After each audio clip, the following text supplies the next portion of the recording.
Hello YouTube, Knife Critics here. Today I'm going to do a review on Benchmade 581 Barrage. Okay, let's open up the box first. So in the box, what you're going to find is the manual as usual, so that side, and the back.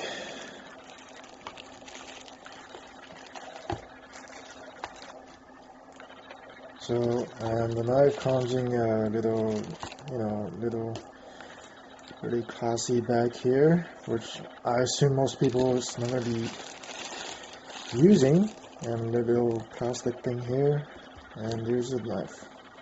Okay, there's the access. What does it say? Genuine access mechanics. Okay, so that's the box, and here's the knife. It is an awesome looking knife. I mean, whew, the beauty on this thing, the lines, it's just so nice. Okay, let's go over a bit of specs first. The blade length is 3.6 inches. The thickness is 0.121 inches, and the handle thickness is 0.650 inches. Okay, and the blade material, it says Benchmade logo right here. The blade material, as you can see here, is M390, and it's of Osborne design. Okay. The blade shape, it's a modified drop point with a little switch on the top portion of the blade, but it's not sharpened. And the blade hardness, it's heat treated to Rockwell hardness between 60 to 62 HRC. That is very hard. Okay, most S30Vs are treated around, usually under 60. Some around 60, but usually under. And this is 60 to 62. Okay. Now it's got, anyone who's familiar with the access lock knows the lock here. It's very easy to manipulate, like the access lock here. I'm going to do another comparison to my Spyderco Sage 3 here. Sage 3, when the lock is engaged, it takes a lot more effort to pull the bolt back. Maybe the spring is just harder. I'm not sure what it is, but it takes way more effort. And after you do it for a few times, your finger gets really sore. Okay, but access lock, nice and easy. It's it's very easy to pull back, even if you just use the one side. Okay. Now, same as before, I'm going to go over some good points, points I like, and some points to improve. Okay.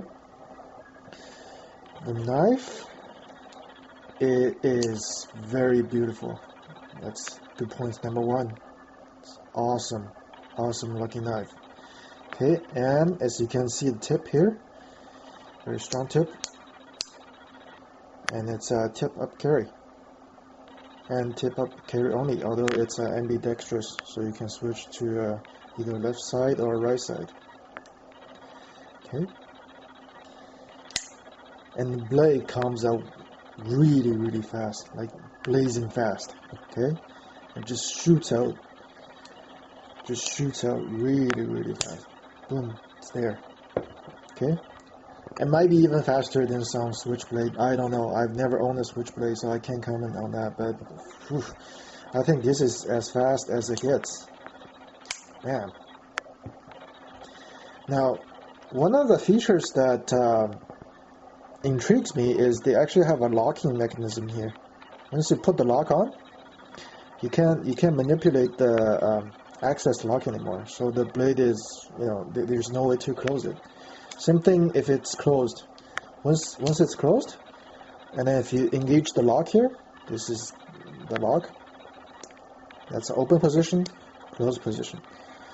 When you engage the lock, you can't open this. No matter how hard you try, there's no opening it.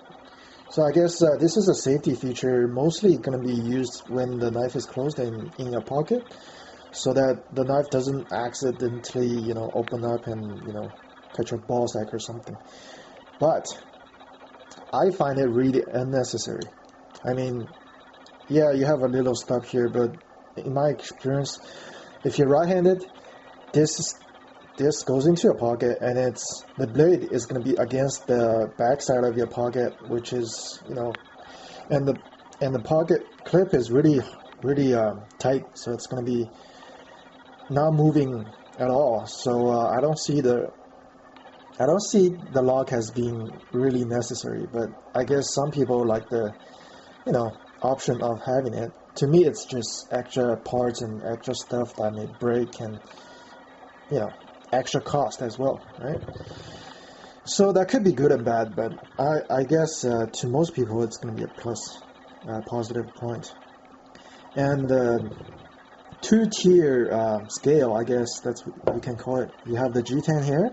It's a fairly smooth G10 with a few cutouts, as you can see, and little grooves here that helps the grip. Same thing on the other side. And the bolster here is made out of aluminum. It's a very nice looking aluminum. Like I never had too much of a good experience with metal scales on the outside, but this aluminum here, it seems to be the finish is pretty good. I've been using the knife for a little bit, you know, carrying it around and doing stuff with it, and it hasn't scratched much at all. So that's good.